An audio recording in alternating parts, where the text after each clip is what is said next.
niwali o unsa na katinood kay niwali ka sa mga tao unya piki dahil na imong pundok so kinahanglan tubago ni mong pangtana ayaw palayo niya bro mula ni surrender na magkadaan din noon so nakakay pundok ipasakupan unsay ngalan sa imong pundok Bundok sa Ginoo. unsay ngalan Born again. bunagin na day ka dili ka power of faith Ingon ang Biblia 3:5 kung dili ka matuslob sa tubig ug espiritu di ka makasulod sa langit. So nagrepresenta na siya bunyag kami immersion ituslob sa tubig. So ang among destination langit wala mo'y labot.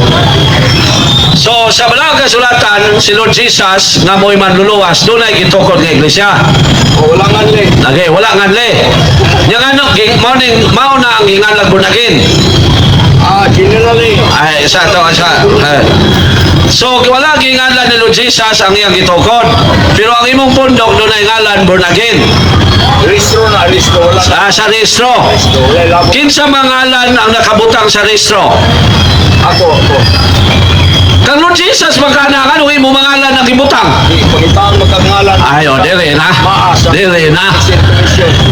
ingon ka si kang Lord Jesus nang tinukod ang imong pundok unya imo dahil iparehistro bunagin unya kay imo man ang iparehistro si Lord Jesus ang ngalan o ni Lord Jesus imong gibutang no imo mangalan ang gibutang so dili na kang Lord Jesus kung dili imo so baga daw so Daghang nagdala ko Lord Jesus di naman kadawaton ng Lord Jesus buka dito. sa ato pa sikta na yun siya sikta na yun now ang question pila ba kapundok ang gitukod ni Lord Jesus ay mo ni pangutana sa nas Facebook ha? Kausa na siya nagtukod so usa na po ang iyang gitukod kining usa nga iyang gitukod asa manini niya natukod Komunidad na dito sa komunidad katilingban or church kay ang church sa Binisaya katawhan man na Tuasa. hello no itong microphone so asa gitukod ni Lord Jesus ang iyang iglesia Dito sa Jerusalem gitukod. sakop ka sa maong iglesia kay sakop ba ka sa maong iglesia unsa man ning tuiga miabot sa Pilipinas aron masakop ka Mag-ari ni Magellan wala magdala og Biblia. ang quiz Wala. noon siya di ba kakaduhog pangutanon wa ko mangutana bahing Magellan kanang imo ba ang imong gipasakupan mo man ka nang gitukod ni Lord Jesus nga natukod sa Jerusalem so ang question ako balikon kanang imong nakanang nagbautismo nimo mo na ang gitukod ni Lord Jesus dito sa Jerusalem mao unsang tuiga man ang miabot sa Pilipinas kay mingon man ang Ginoo dinhi sa balang kasulatan dire dol dire brad kay landong na mingon ang Ginoo dinhi mga igsoon sa ato ang mga sa nagtanaw na to sa Facebook mingon si Lord Jesus nga ang pagwali magsugod sa Jerusalem so atong tanawon ng imuha ug mao bagyon pero ako sa basahon kung nabagyon nga magsugod sa Jerusalem og nga sa iyang ngalan ang mensahe may tungod sa paginulsol ug pagpasaylo sa mga sala kinahanglan isangyaw ngadto sa tanang mga nasod sugod sa Jerusalem nya mingon ang Ginoo dinhi sa Marcos 16:16 nga paglakaw mo sa tibuok kalibutan aron bunyagan ang tanang tao so aron klaro gyud no ato basahon ha basahon Marcos 16:16 mingon sa kanila paglakaw kamo sa tibuok kalibutan og isangyaw kini may balita ngadto sa tanang mga tao ang mutuo magpabautismo maluwas apan ang dili mutuo silutan so dunay man do si Lord Jesus nga manglakaw sa tibuok kalibutan aron bunyag aron maluwas ang tanang tao ang question kanang pundok nga nagbautismo nimo mao man kana ang gitukod ni Lord Jesus dito sa Jerusalem unya ang pagsangyaw sugod man sa Jerusalem ang question unsang tuiga man na miabot sa Pilipinas Ang Dios nagsulat sa Biblia aron magsangyaw sa tibuok kalibutan. Ang Dios ikadong Korinto 3:3 nag-ingon ni Kristo nagsulat siya og kasulat ang Biblia then aron masangyaw sa katibok kalibutan. Wala na nagmatter og 15 nagdala kundi ang importante maabot sa tibok kalibutan ang pulong sa Dios. Ang pangutana unsang tuiga miabot ng bundok nga nagbautismo nimo? Unsang tuiga na miabot sa Pilipinas? Kay mo magkana ang natukod sa Jerusalem. Unsang tuiga miabot sa Pilipinas ang gitukod ni Lord Jesus sa Jerusalem Jerusalem nga imong giingon nga mo'y nagbautismo nimo. Unsa tuiga? Wala magwali si Kristo og tuig kay wala siya magsugo ni kalindi guryo nga pahimog kalendar kun dili si Kristo nagsugo pagwali walay tuig ang gigamit.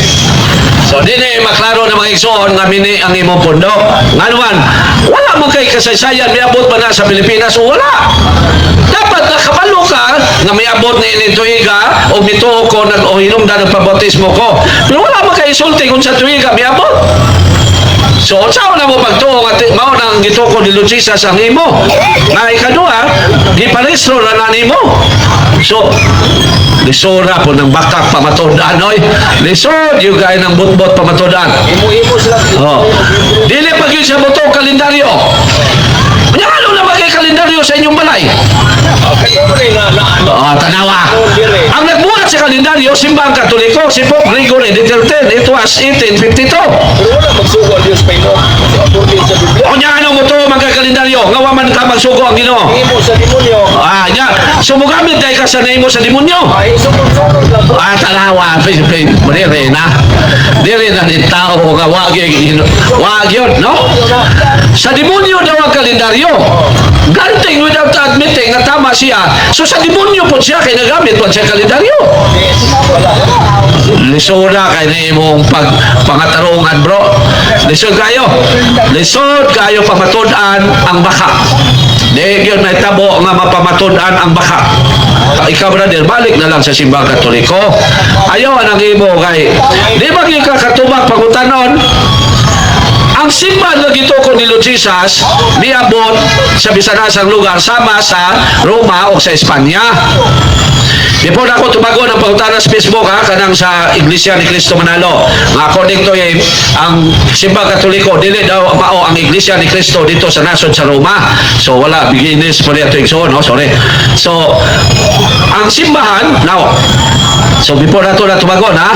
So now kalimutin ko sa ako ang arrange na daan sa una-una, no? So ang simbahan sugod sa Jerusalem. Unya muwali sa tibuok kalibutan. Og miabot sila sa Roma. Ang Ginoo pagi nagbuot nga maabot sila sa Roma.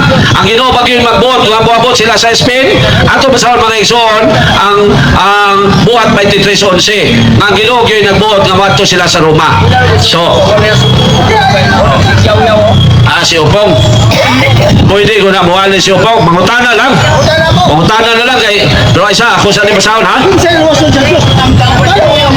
Okay. Inigbalik sa Ginoo ang maayo na ang iyang luwason. Sa unang padanhin niya, ang dautan mo iyang giluwas.